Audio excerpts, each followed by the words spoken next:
Graça e paz do Senhor Jesus seja contigo. Graça e paz do Senhor Jesus sejam contigo.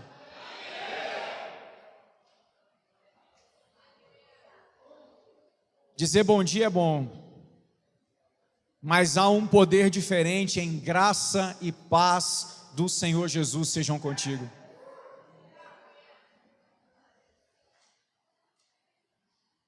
Há uma substância diferente. Favor e plenitude do Senhor sejam contigo. Você precisa de favor? Você tem sede de amor?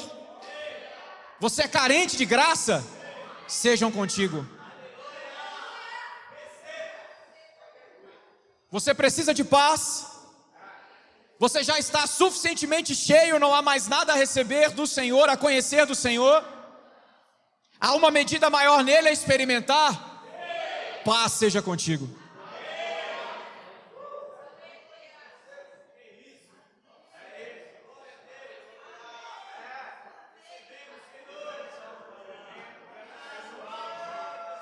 A gente precisa voltar, irmãos, a dar valor às pequenas coisas da nossa jornada cristã. Essa saudação não pode ser substituída por oi. Ela não é um oi. Ela não é um boa tarde, ela não é um e aí, ela não é um de boa, ela não é um tamo junto. Ela é graça e paz do Senhor Jesus sejam contigo.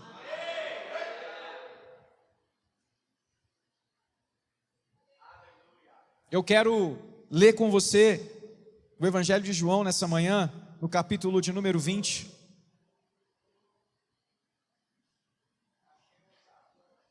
E pela graça de nosso Senhor Jesus, compartilhar com você uma reflexão com o tema o irromper de um novo dia.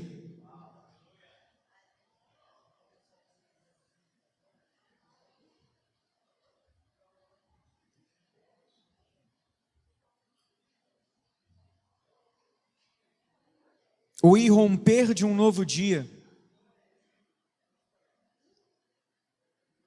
E é legal falar de um irromper de um novo dia no primeiro dia de uma nova semana. Romper quer dizer rasgar, mas irromper é algo que está nascendo. Como se estivesse não só furando algo, mas se abrindo, se desabrochando. Uma nova semana começa hoje. Num dia de domingo, no primeiro dia da semana, eu quero ler um texto que começa falando do que aconteceu no primeiro dia de uma semana há alguns milênios atrás. Versículo 1 do capítulo 20 de João diz assim: no primeiro dia da semana, Maria Madalena foi ao sepulcro de madrugada, sendo ainda escuro, e viu que a pedra estava revolvida. Então correu e foi ter com Simão Pedro e com outro discípulo a quem Jesus amava, e disse-lhes: tiraram do sepulcro o Senhor e não sabemos onde o puseram. Saiu, pois, Pedro e o outro discípulo e foram ao sepulcro. Ambos corriam juntos, mas o outro discípulo correu mais depressa do que Pedro e chegou primeiro ao sepulcro. E abaixando-se, viu os lençóis de linho. Todavia não entrou. Então Simão Pedro, seguindo, chegou e entrou no sepulcro. Ele também viu os lençóis e o lenço que estivera sobre a cabeça de Jesus, e que não estava com os lençóis, mas deixado num lugar à parte. Então entrou também o outro discípulo, que chegara primeiro no sepulcro, e viu e creu. Pois ainda não tinham compreendido a Escritura, que era necessário ressuscitar ele dentre os mortos. E voltaram os discípulos outra vez para casa. Maria, entretanto, permanecia junto à entrada do sepulcro ou do túmulo chorando. Enquanto chorava, abaixou-se e olhou para dentro do túmulo e viu 2 anjos, vestidos de branco, sentados onde o corpo de Jesus fora posto, um à cabeceira e outro aos pés. Então, eles lhe perguntaram: mulher, por que choras? Ela lhes respondeu: porque levaram o meu Senhor e não sei onde o puseram. Tendo dito isso, voltou-se para trás e viu Jesus em pé, mas não reconheceu que era Jesus. Perguntou-lhe Jesus: mulher, por que choras? A quem procuras? Ela, supondo ser ele o jardineiro, respondeu: Senhor, se tu o tiraste, diz-me onde o puseste e eu o levarei. Disse-lhe Jesus: Maria! Ela, voltando-se, lhe disse em hebraico: Rabone, que quer dizer mestre. Recomendou-lhe Jesus: não me detenhas, porque ainda não subi para o meu Pai, mas vai ter com os meus irmãos e dize-lhes: subo para meu Pai e vosso Pai, para o meu Deus e vosso Deus. Então saiu Maria anunciando aos discípulos: vi o Senhor, e contava que ele lhe dissera estas coisas. Ao cair da tarde daquele dia, o primeiro dia da semana, trancadas as portas da casa onde estavam os discípulos com medo dos judeus, veio Jesus, pôs-se no meio deles e disse-lhes: paz seja convosco. E dizendo isto, lhes mostrou as mãos e o lado. Alegraram-se, portanto, os discípulos ao verem o Senhor. Disse-lhes, pois, Jesus outra vez: paz seja convosco. Assim como o Pai me enviou, eu também vos envio. E havendo dito isto, soprou sobre eles e disse-lhes: recebei o Espírito Santo. Se de alguns perdoardes os pecados, são-lhes perdoados. Se lhes retiverdes, são retidos. Ora, Tomé, um dos 12, chamado Dídimo, não estava com eles quando veio Jesus. Disseram-lhe então os outros discípulos: vimos o Senhor.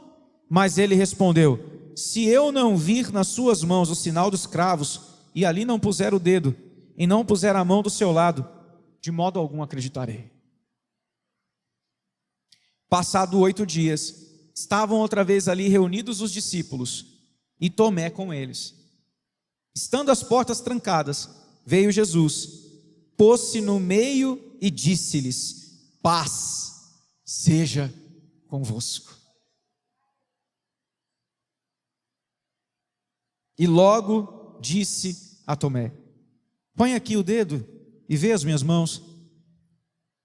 Chega também a mão e põe-na no meu lado. Não sejas incrédulo, mas crente. Respondeu-lhe Tomé: Senhor meu e Deus meu. Disse-lhe Jesus: porque me viste e creste? Bem-aventurados os que não viram e creram. Na verdade, fez Jesus diante dos discípulos muitos outros sinais que não estão escritos neste livro. Estes, porém, foram registrados para que creiais que Jesus é o Cristo, o Filho de Deus, e para que, crendo, tenhais vida em seu nome.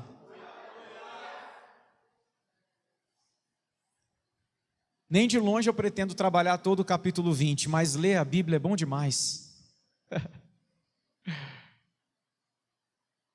E pela graça eu acredito que o Espírito está aqui desentupindo os nossos ouvidos nessa manhã enquanto lemos esse texto. Para que de fato irrompa um novo dia na vida de muitos de nós, que estamos parados há épocas antigas de nossas vidas.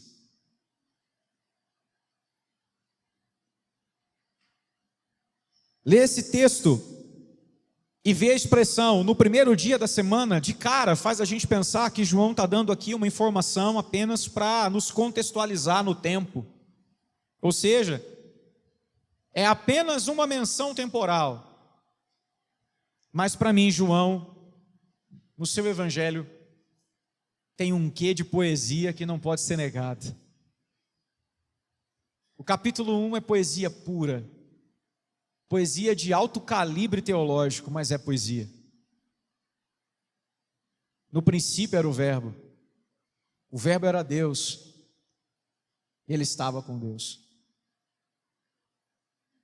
Ressignificando o que Gênesis de fato quer dizer, ele interpreta de uma maneira belíssima e poética, aos olhos desse que humildemente lê João, e faz a gente, em dias de angústia, olhar para a vida com esperança, sabendo que Deus tem uma caneta na mão para escrever coisas a nosso respeito e sobre a história que ninguém pode impedir de ser escritas.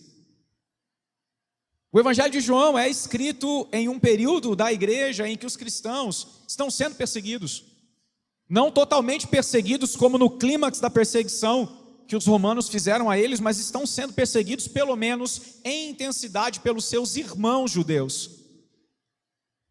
Judeus que haviam crido em Cristo já não eram mais bem-vindos em suas casas, em suas cidades, não podiam mais participar das celebrações de suas famílias.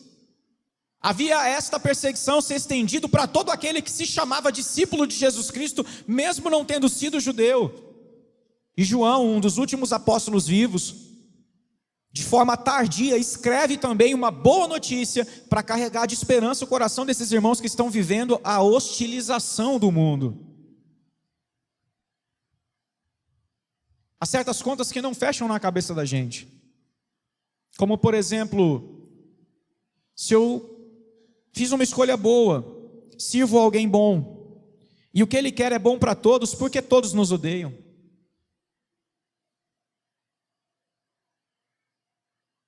Não fechava na cabeça de um bom judeu, ou de um bom cristão que havia abraçado a fé em Cristo, o porquê os seus parentes o odiaram da noite para o dia, sendo que agora ele era uma pessoa infinitamente melhor do que ele era antes da sua experiência com Jesus.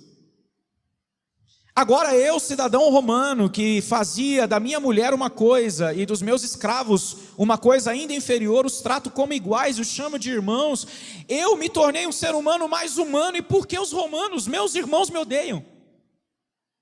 Eu, judeu, abracei a esperança de Israel, que os profetas predisseram, eu estou vivendo a realidade que foi profetizada, mas porque eles não conseguem enxergar que esses são os dias esperados, e porque de quebra odeiam o Senhor que esperavam e odeiam a mim. Então João escreve para a gente que tem perguntas que não fecham, para trazer-lhes a esperança que lhes basta. Jesus Cristo está vivo e a nossa fé não vai sucumbir. O livro de João começa falando de um Cristo eterno, antes que houvesse vida, e termina falando de um Cristo vitoriosamente eterno, mesmo depois da morte. É uma mensagem carregada de esperança para a gente que precisa ver um novo dia nascer, em dias de obscuridade, em dias de escuridão. Por isso, no primeiro dia da semana, não é João se preocupando em dizer uma data qualquer de calendário. É o João poeta, fazendo para nós uma espécie de cena de transição entre o terror da crucificação e o que ele haveria de descrever agora. Porque o capítulo 19 vai mostrar Cristo sendo, de forma cruel, crucificado, e ainda que saibamos que ele foi crucificado porque esta é a vontade de Deus Pai, ninguém podia tirar sua vida porque ele mesmo a deu. Aos olhos de qualquer um que testemunhou aquela cena, era agressivo demais ver uma pessoa que você ama, o mais nobre entre todos que você conheceu, ser tratado como uma coisa. Essa imagem que ficava na sua cabeça, a humilhação extrema, o meu Senhor pelado, atravessado por pregos, julgado como um bandido por gente que não lhe merece. Mas no primeiro dia da semana, vem uma cena nova. É engraçado porque a expressão no primeiro dia da semana em grego, literalmente significa no primeiro dos sábados, ou no primeiro dia dos sábados. Porque sábat, ou shabaton, ou shabot, pode significar dia, pode significar semana em hebraico. Depende do contexto. Mas literalmente é no primeiro dia do sábado. Ou, se você gosta de poesia comigo, no primeiro dia do descanso. No primeiro time do descanso, eu trago a vocês uma boa notícia. No primeiro dia da semana nada mais é do que uma transição entre o último dia de um período e o primeiro de outro. Um novo tempo está começando. No primeiro dia da semana é uma transição também entre duas cenas, porque João vai dizer que Maria Madalena vai ao sepulcro de madrugada sendo ainda escuro, mas o que ele vai testemunhar é o irromper da luz, a luz que rasga a escuridão e que vai iluminar toda a terra conforme foi profetizado pelos profetas em outro tempo. No primeiro dia do descanso, no primeiro dia de uma nova estação, no primeiro dia de uma era ainda por ser experimentada, no primeiro dia, quando a escuridão vai embora, nenhum dos discípulos consegue perceber que um novo dia tinha raiado.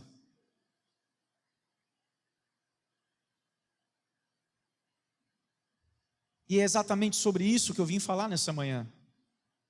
Sobre o que acontece quando irrompe um novo dia, mas a gente parece estar parado em ontem.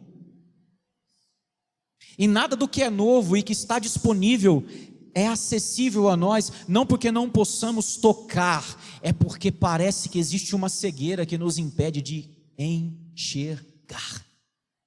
Como uma névoa, está aqui, mas para nós não está. Como um véu está, mas para mim não está. Porque o que o texto testemunha é justamente isso. Jesus ressurreto e manifesto entre eles, porém não percebido. Quais são as coisas que você já aprendeu sobre o Evangelho? Coisas maravilhosas sobre, por exemplo, família, sobre comunhão, sobre vida plena, vida eterna, que parecem que em você não fazem efeito. Quantas coisas violentas você já ouviu sobre a transformação que o Espírito promove, sobre a alegria que o Espírito em nós faz gerada, sobre longanimidade e paciência, mas isso para você parece que não faz efeito. Para mim parece que não faz efeito. Quantas vezes em nossa jornada a gente parece que tem alguns lapsos, e ao olhar a vida de um irmão que está mais adiantado na jornada que nós, não por mérito, mas por graça pura, a gente se vê questionando a verdade do que ele está vivendo, só porque a gente não consegue acessar. Então, em um culto como esse que a gente ainda está apresentando ao Senhor junto, alguém tem uma escandalosa expressão de gratidão ao Senhor, e isso me incomoda tanto, porque eu não consigo entender, que eu olho e julgo dizendo, precisa tudo isso? E não é porque o outro necessariamente me seja repulsivo, é porque ele é tudo que eu gostaria de ser, mas não consigo. Parece que tem um muro, parede, cadeia. Mas eu sei que Jesus está ressurreto. Mas não sei que Jesus está ressurreto. Ou pelo menos sei que ele não está no sepulcro. Agora, que ele está vivo, talvez eu não saiba. E é a situação dos discípulos. Maria, ela entra em um cenário que, segundo o texto, é descrito como: foi ao sepulcro de madrugada, sendo ainda escuro, e viu que a pedra estava revolvida. Diante daquela cena que nós não temos mais detalhes sobre ela, se ela entrou no sepulcro, se ela não entrou, a gente só tem a cena seguinte: Maria entra em pânico e sai correndo para contar para os discípulos aquilo que ela interpretou do que viu. E o que ela interpretou foi, verso de número 2: tiraram do sepulcro o Senhor e não sabemos onde o puseram. O texto não nos dá elementos para saber se ela foi lá, se ela olhou os lençóis ou não, como os discípulos fizeram. Entretanto, uma coisa é certa: quando Maria viu a pedra rolada, ela não pensou em ressurreição, ela pensou em furto. E ela saiu correndo contar aos discípulos essa notícia. E os discípulos, na mesma velocidade que ela foi correndo, voltam correndo com ela. E a cena é descrita de maneira muito intimista, porque o próprio João está na cena. Ele é o discípulo que o texto chama o discípulo a quem Jesus amava. Diz o texto que ele passa a correr com Pedro, porém, no ímpeto de testemunhar aquilo que Maria disse, ele passa na frente de Pedro. Ele chega até uma parte da cena. Quando ele a vê, ele trava. E o texto diz: e creu. Creu no quê? Não. Creu que tomaram o corpo de Jesus. Porque o texto diz que eles ainda não tinham tido os olhos abertos para crer na Escritura sobre a ressurreição. Ele creu na notícia de Maria, não nas palavras que Jesus havia dito para eles dias antes: eu vou morrer e ressuscitar ao terceiro dia. Então, fé não é só o que você tem em Deus, é o que você tem em qualquer coisa que você considera ser verdade. Ainda que fé deveria ser única e exclusivamente a tradução do nome da nossa relação com Deus. Porque fé é uma relação de confiança e lealdade, em que eu me rendo totalmente a alguém por causa da fidelidade desse alguém. Quem é 100% fiel no cosmos? Só o Senhor. Então a Ele eu me rendo, eu me devoto em confiança. E consequentemente a relação de fé que nós temos com o Senhor se torna uma relação que temos uns com os outros. Porque a nossa comunhão é com Deus Pai e com seu Filho Jesus Cristo. Por que eu confio em você? Porque Cristo te fez meu irmão. Você se tornou confiável, eu me tornei confiável por causa da natureza de Cristo. Você está comigo? Então, relações de confiança ou de fé, elas existem. Mas quando a gente vê fé na Bíblia, automaticamente a gente se remete à relação do nosso Senhor, ou melhor, com o nosso Senhor. Você me entende? Mas aqui, João não crê na ressurreição. João crê: tomaram do sepulcro o Senhor e não sabemos onde o puseram. E aí o que acontece? O verso de número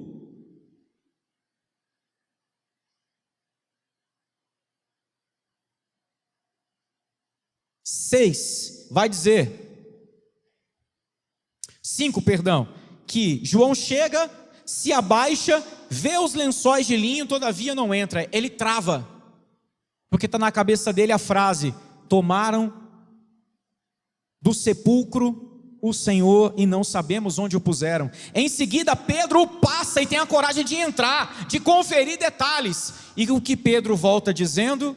A mesma coisa que Maria havia dito. E aí o texto diz que João tem coragem de entrar mais adiante e testemunhar com seus próprios olhos o que Maria disse. E aí ele diz que ele creu.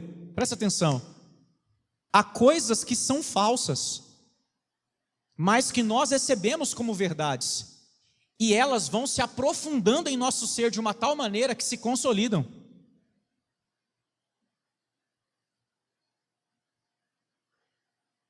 Porque verdade é basicamente algo em que você deposita confiança e considera ser legítimo. Porque o oposto de verdadeiro é falso. Se é legítimo, é crível, é confiável. E o que era no caso que eles estavam ali considerando confiável, que os olhos deles estavam vendo. O corpo não está aqui. Mas o que eles entendem é o que eles interpretam. Tomaram o corpo do nosso Senhor. Agora o que me chama a atenção é que Jesus os exorta por mais de uma vez que haveria de ressuscitar. Mateus capítulo 16, versos 21 e 23. Jesus diz aos discípulos: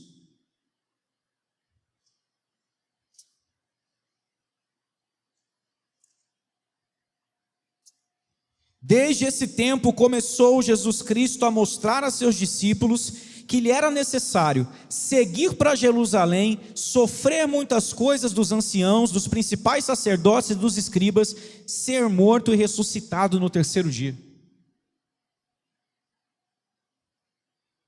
E Pedro, chamando-o à parte, começou a reprová-lo, dizendo: tem compaixão de ti, Senhor, isso de modo algum lhe acontecerá. Mas Jesus, voltando-se, disse a Pedro: arreda, Satanás, tu és para mim pedra de tropeço, porque não cogitas das coisas de Deus e sim das dos homens. Meus irmãos, quando a verdade de Deus, que é eterna, e essa é verdade mesmo, se encontra com aquilo que nós chamamos de verdade, ou a gente rompe com o que a gente acredita e agarra-se à verdade, ou a gente põe em xeque aquilo que de fato é verdadeiro e se apega mais ao nosso engano. Sabe por que Jesus repreende duramente a Pedro? Porque na cabeça de Pedro, morrer não cabia dentro da atividade de um rei messiânico. Não cabe aqui, não se encaixa, isso é diminuir, isso é perder. Mas o que Jesus está dizendo é o que você sabe sobre ganhar. Você nada sabe. Você está sendo um opositor, um Satanás, um adversário do propósito de Deus. Arreda-te. Você não entende as coisas de Deus, você entende das coisas dos homens, das verdades dos homens você entende. Mas as de Deus, você ainda precisa acessar. Então é possível ouvir verdades divinas e resisti-las com verdades humanas. Por isso, a primeira coisa que eu queria dizer, aplicando esse texto, é que se você deseja ver o irromper de um novo dia, experimentar as realidades da era vindoura, se você deseja experimentar agora a vida, o poder da ressurreição, desde já, não esperar a morte chegar para isso, a primeira coisa é: ponha em xeque as antigas estruturas que formaram as suas verdades. Ponha em xeque. Se é para colocar em xeque, coloque as estruturas das suas verdades, não das verdades de Deus.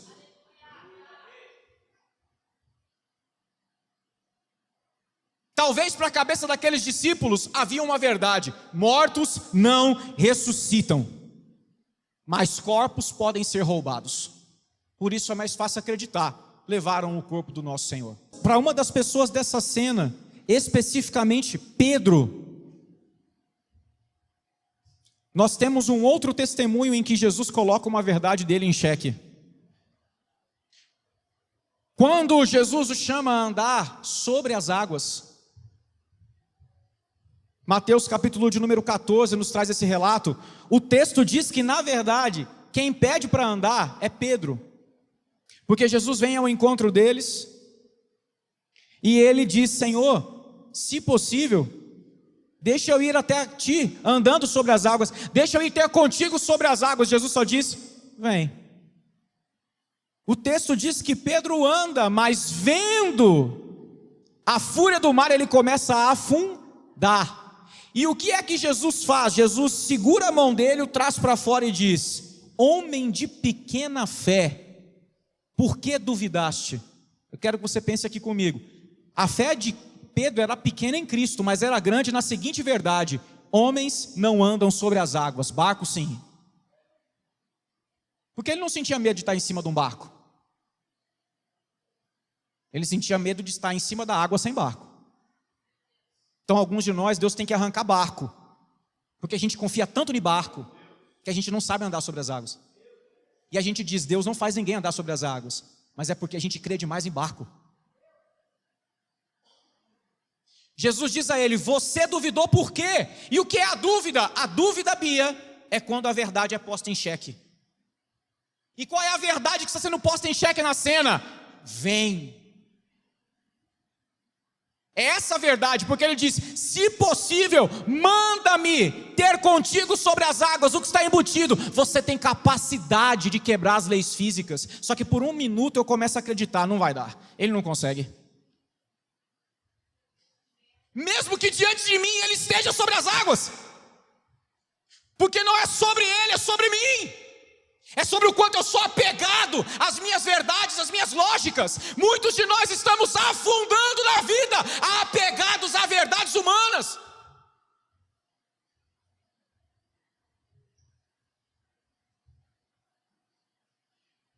Irmãos, quando nas águas profundas da vida, as verdades de Deus se encontram com as verdades de Adão, o que tem que afundar é a verdade de Adão. As verdades adâmicas precisam afundar. Nós estamos em um século recheado de informação e intelectualidade. E o que percebemos, as pessoas estão cada vez mais inseguras. E insegurança é sinônimo, sabe de quê? De dúvida. Porque elas não sabem em que acreditar, em que se apegar, Daniel. No século da informação, André, na era da ciência avançada,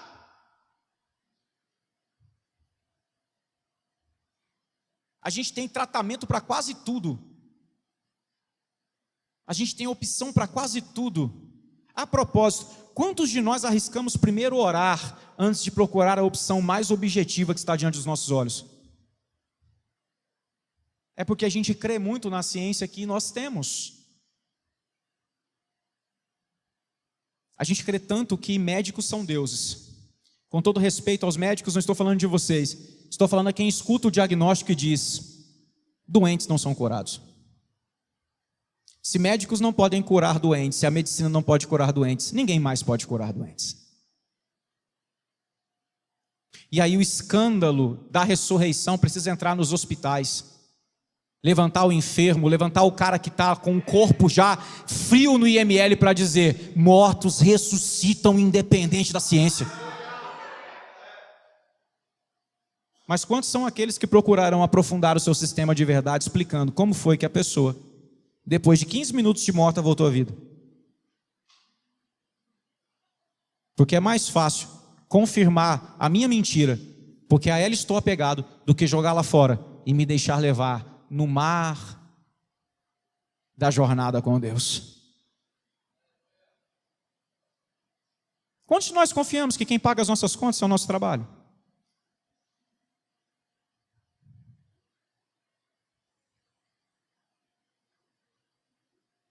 Quantos de nós confiamos que quem sustenta a nossa casa é a nossa capacidade?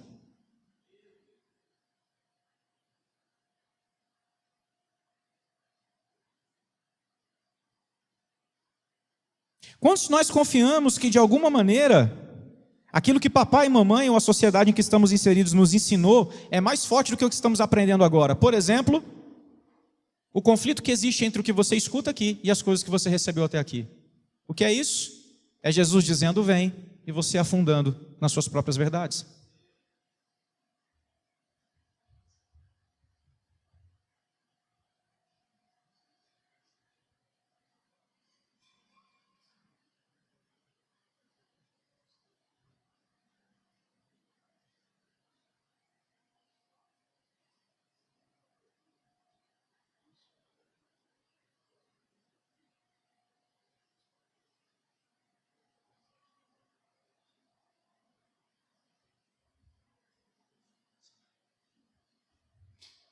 Irmãos, enquanto o Rafa fala aqui sobre isso, eu acho que é importante eu fazer um esclarecimento simples.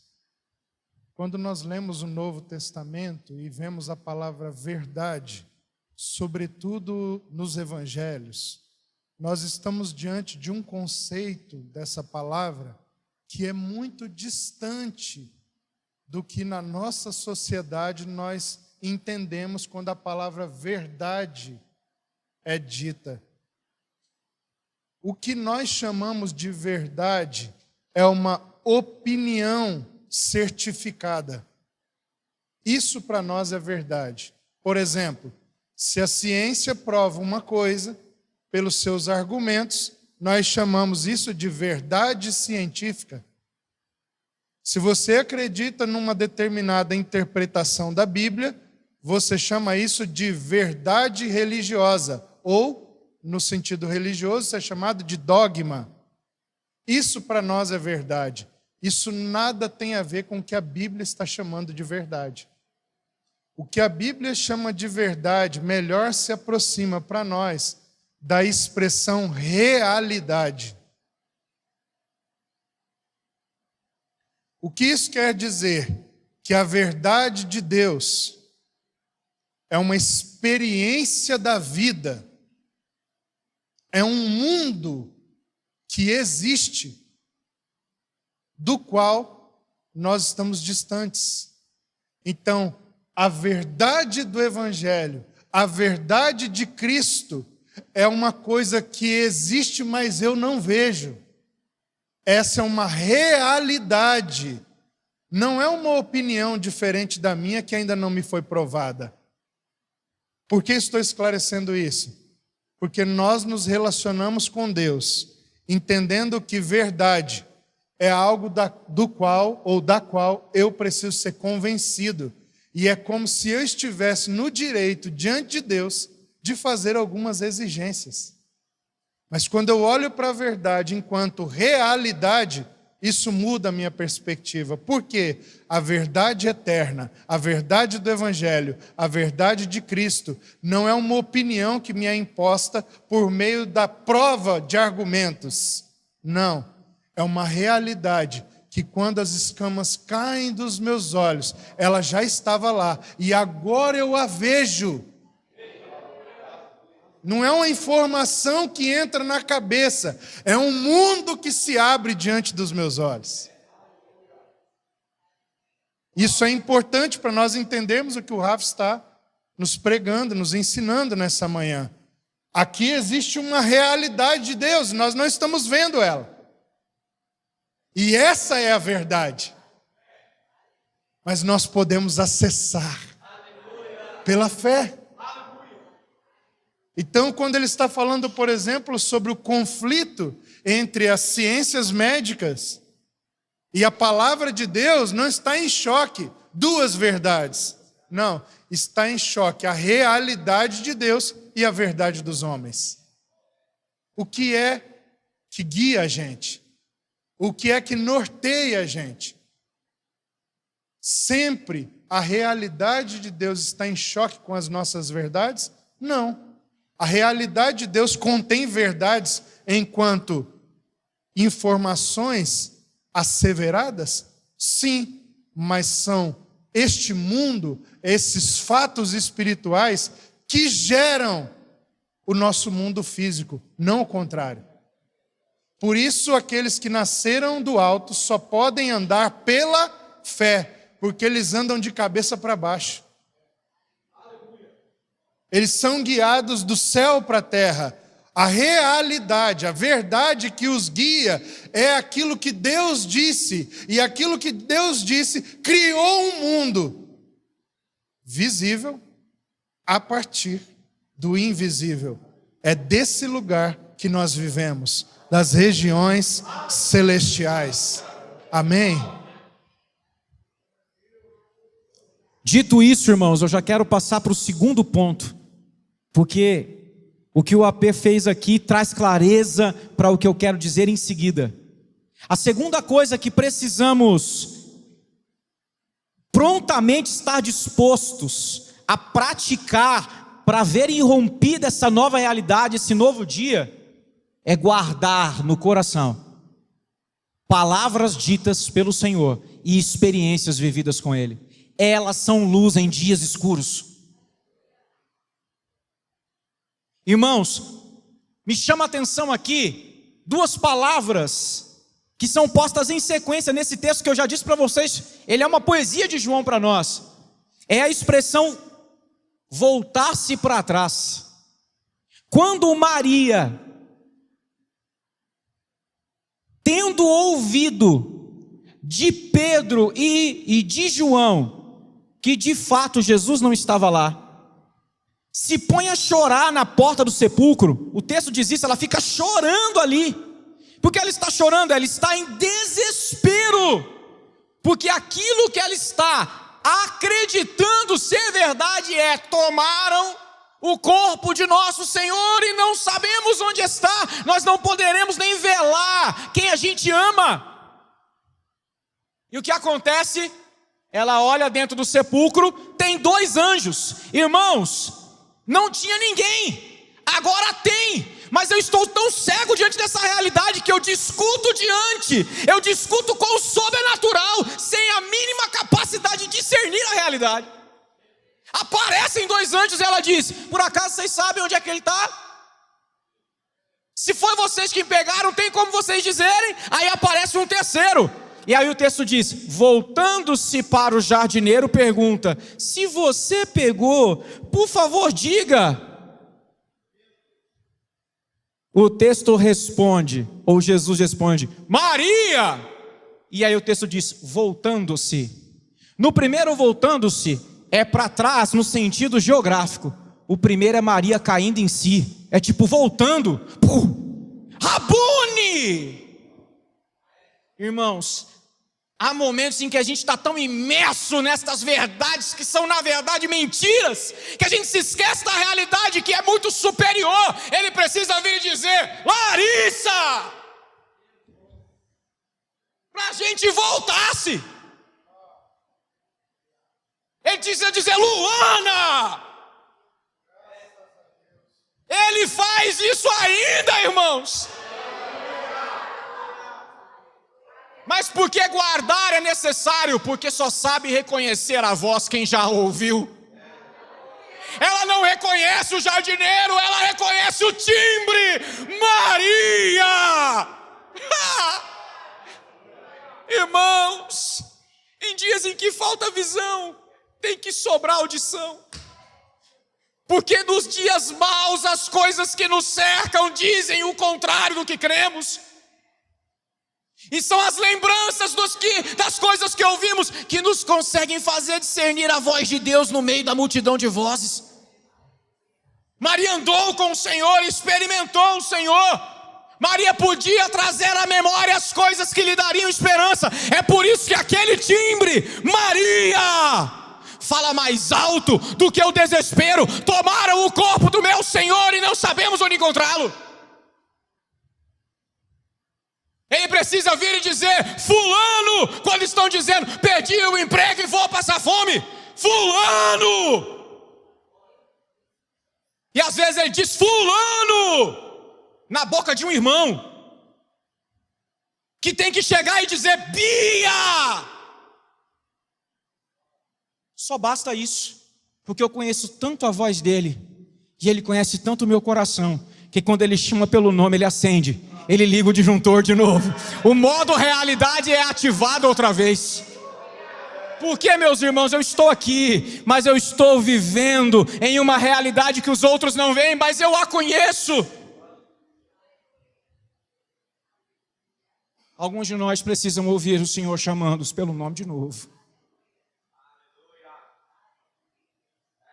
Isa! E eu fiz questão de gritar porque o texto bota uma exclamação. Jesus não fala Maria. Ele precisa dizer Maria! Já não basta ter batido boca com os anjos, agora você vai perguntar para mim como é que eu me roubei?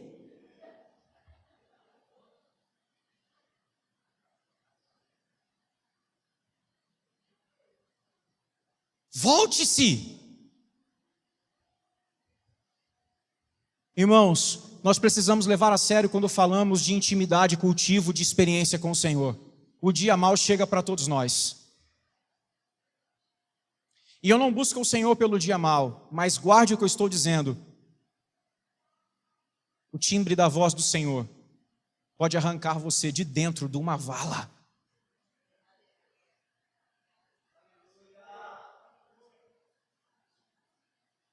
Mas se Deus para você é só uma ideia, não uma realidade, não haverá grito que te fará sair da vala.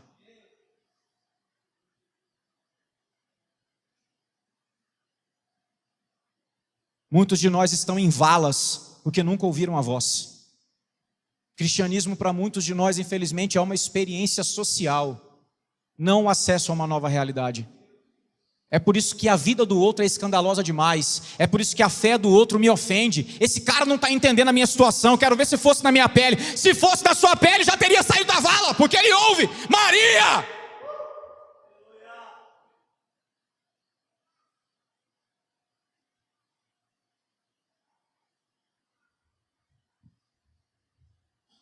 Eu passei a conhecer mais sobre a vida de Wesley quando comecei a andar com o AP. Porque conhecia pouco sobre o Wesley. E com o AP eu tive a oportunidade de ouvi-lo várias vezes contar o dia da chamada experiência do coração aquecido. E uma coisa que para mim era intuitiva, se tornou ainda mais afirmada ao ouvir a história de Wesley e ao longo do tempo conhecer as Escrituras. O que se tornou mais afirmado, Rafa? Não há genuíno cristão que não tenha sido gerado de uma experiência pessoal com Cristo. Não tem. O dia do novo nascimento tem data, tem memória espiritual. Você lembra do dia que ele te tocou? Ou pelo menos da época, quando o evangelho chegou em você e você caiu as escamas e a realidade te foi exposta e você disse: ai de mim que sou pecador. Num país em que cada vez mais os evangélicos são a maioria, e as estatísticas apontam que daqui a pouco nós teremos mais de 50% da população, nós estamos vivendo a era dos filhos de crentes. E o que um filho de crente é filho de crente, porque Deus não tem neto. Para ser filho de Deus tem que ter experiência pessoal com Cristo, com o Espírito Santo. Porque como discipular uma geração que é filha de crente, mas não é filha de Deus? Não discipula, porque não consegue ouvir a voz. E quais são as vozes que ouvem? As vozes deste século. Coma, beba, regale-se, desfrute. É essa voz. É o testemunho do cheiro da morte. Não dá para ter esperança na vida, eu nunca ouvi. Por isso nós temos, irmãos, de todo o coração, e digo nós porque eu não sou o único, orado para que os nossos filhos tenham experiências genuínas com Cristo. E quando eu digo nós, eu não estou falando só de Luiz e Débora, eu estou falando de você, adolescente e jovem que me olha. Cristo para você tem que ser uma realidade.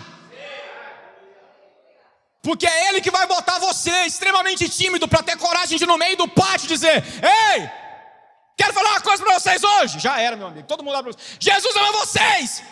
O cara que não consegue fazer um trabalho apresentado na frente dos amigos está pregando no pátio. Por quê? Porque Jesus é uma realidade para ele. Tem uma voz dizendo: vai, vai, vai. Vou não, vai, vai não. Rafael, ei!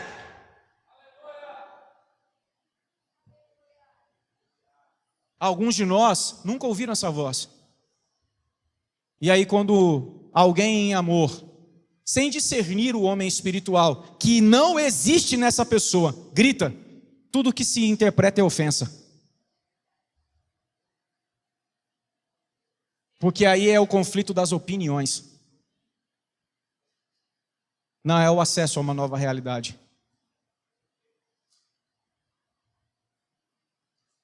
Vocês estão comigo? Cultive memórias com o Eterno. Guarde as palavras que Ele tem te dado. A propósito, você guarda as coisas que você aprende, falando de maneira objetiva, em ensinos como aqueles que já nos foram dados ao longo dos anos que caminhamos juntos. Porque quando a gente fala de palavra, a gente automaticamente se remete a palavras proféticas. Mas eu quero ser mais prático. O que você faz com o sermão de domingo?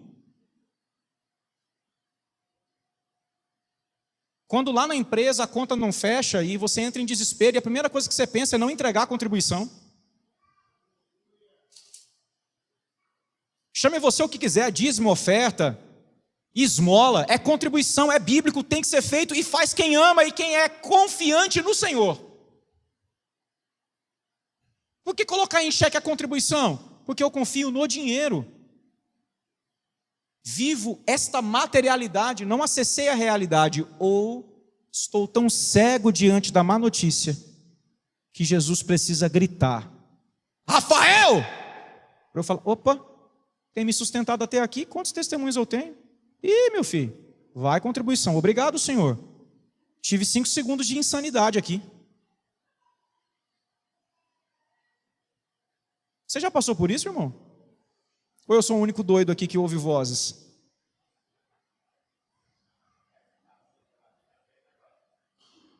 É, porque louco eu já sei que eu sou, né, bicho? Não tem laudo. A terceira coisa que eu quero dizer para você. A primeira, confronte ou põe em xeque suas verdades. A segunda, cultive memórias, guarde suas memórias com o eterno. Elas são luz em dias tenebrosos. A terceira coisa, atualize verdades passadas.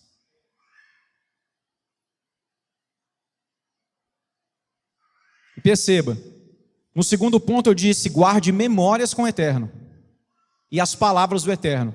No terceiro ponto eu disse, atualize verdades passadas, porque o AP já traduziu que nós entendemos verdade aqui, realidade. A realidade de Deus é a mesma para sempre. Porém, há coisas que Deus disse hoje, que servem só para esse tempo, que se você não traduzi-las à luz dessa realidade, elas envelhecem e você fica para trás. Onde você tirou isso desse texto, Rafa? Jesus aparece várias vezes para vários discípulos, e eles têm dificuldade de saber quem é Jesus, sabe por quê? Porque o corpo glorificado diante deles ali, não é como o corpo de antes. Simples assim.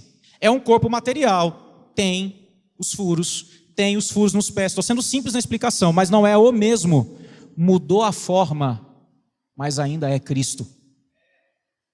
O apego à forma nos faz profeticamente estar fora de tempo.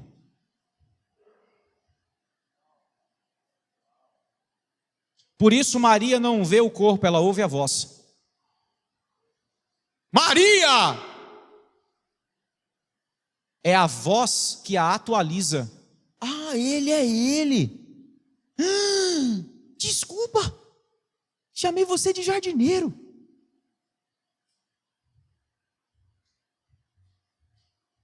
A escravidão da forma coloca muitos de nós fora da palavra que Deus nos deu. Se não for desse jeito, não serve.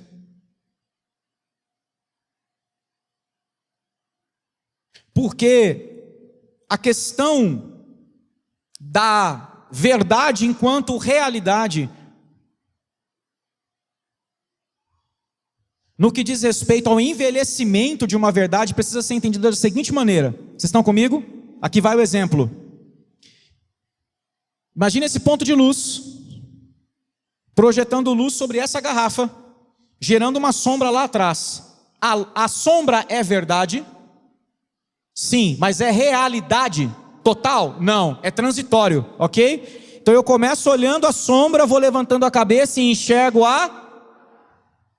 Tem muita coisa da antiga aliança que é só sombra do que haveria de vir. Cristo é realidade.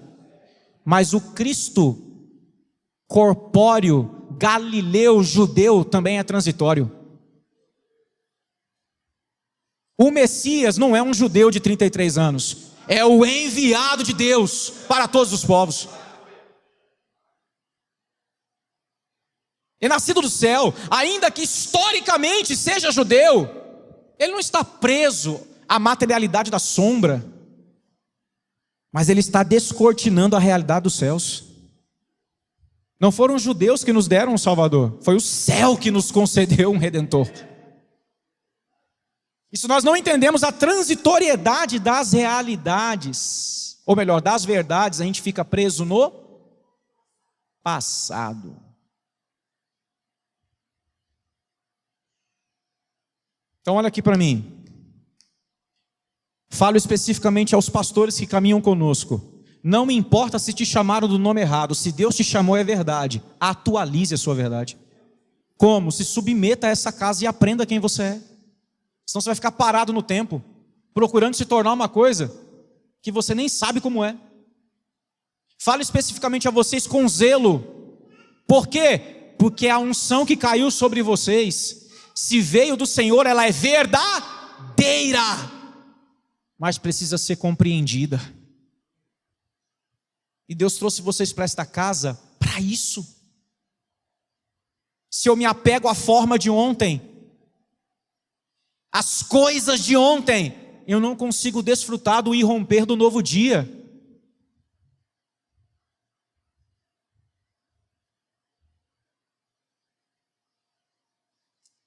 Eu acredito que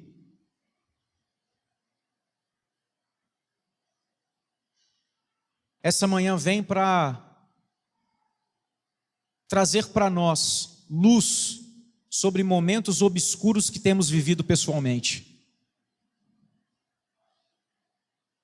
Muitos de nós estamos parados, estagnados, e precisamos discernir se não é porque estamos pondo em xeque a realidade de Deus e se apegando à nossa verdade, ou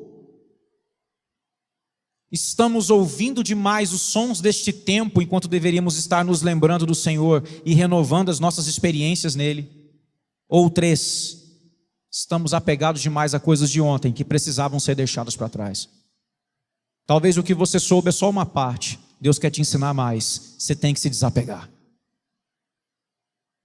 Talvez o que você entendeu é um grão de areia. O Senhor quer te dar muito mais. Precisa desapegar. Então você está querendo dizer o que, Rafa? Eu tenho que abandonar quem eu fui? Não. Seja renovado pelo sopro do Espírito. Porque este texto termina com Jesus, por mais de uma vez, indo aos discípulos, quebrando-lhes as barreiras. Jesus entra em 2 salas fechadas, 2 vezes seguidas. Jesus por 3 vezes libera paz sobre eles. Jesus por 2 vezes permite-se ser tocado. E depois que as barreiras são quebradas, Jesus, segundo o texto, faz isso aqui, ó. Recebei o Espírito Santo. Porque Ele vos ensinará todas as coisas e vos fará lembrar de tudo quanto vos tenho ensinado. O Paráclito, o Consolador, o Espírito Santo é o companheiro de jornada que atualiza as palavras, que faz lembradas as experiências, que quebra os paradigmas e nos posiciona no novo dia da ressurreição. O que definirá se para você hoje é só domingo ou se é o primeiro dia do descanso é como você lidará com a palavra que você acabou de receber. E o meu desejo é: ouça, toque, sinta, para que você veja. Poderia orar por nós, por favor, mano?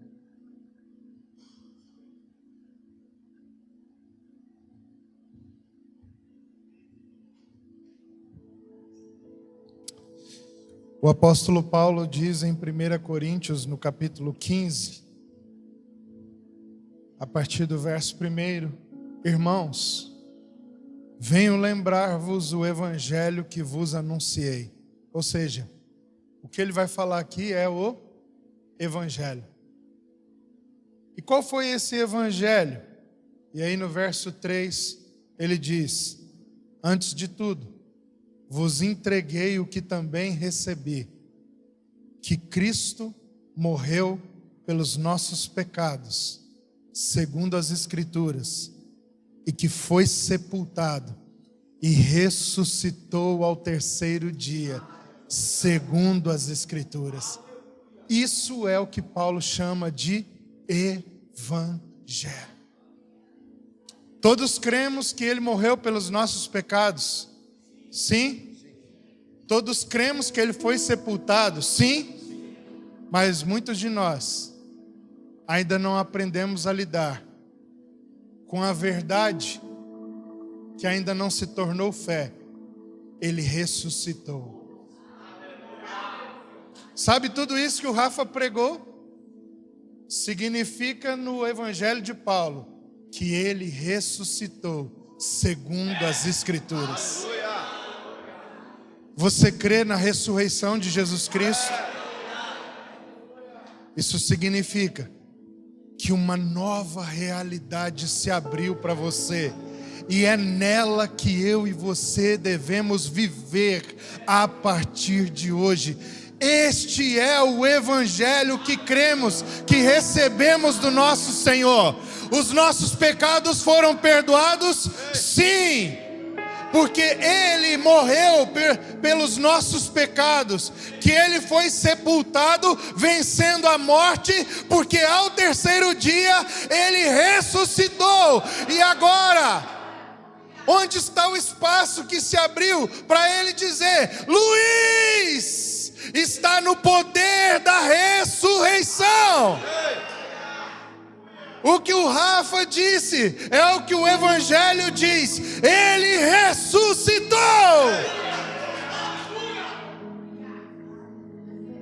Não é uma questão objetiva, Fabinho, de Jesus nos chamar pelo nome. É uma nova realidade que está diante de nós e Ele está dizendo: vem, vem, vem. Vem, vem. E hoje nós estamos sendo lembrados. Nós não vivemos pelo que vemos, nós vivemos pela fé no Filho de Deus. Ele ressuscitou. Vem, vem para essa realidade. Vem, vem para essa realidade. Aleluia, aleluia.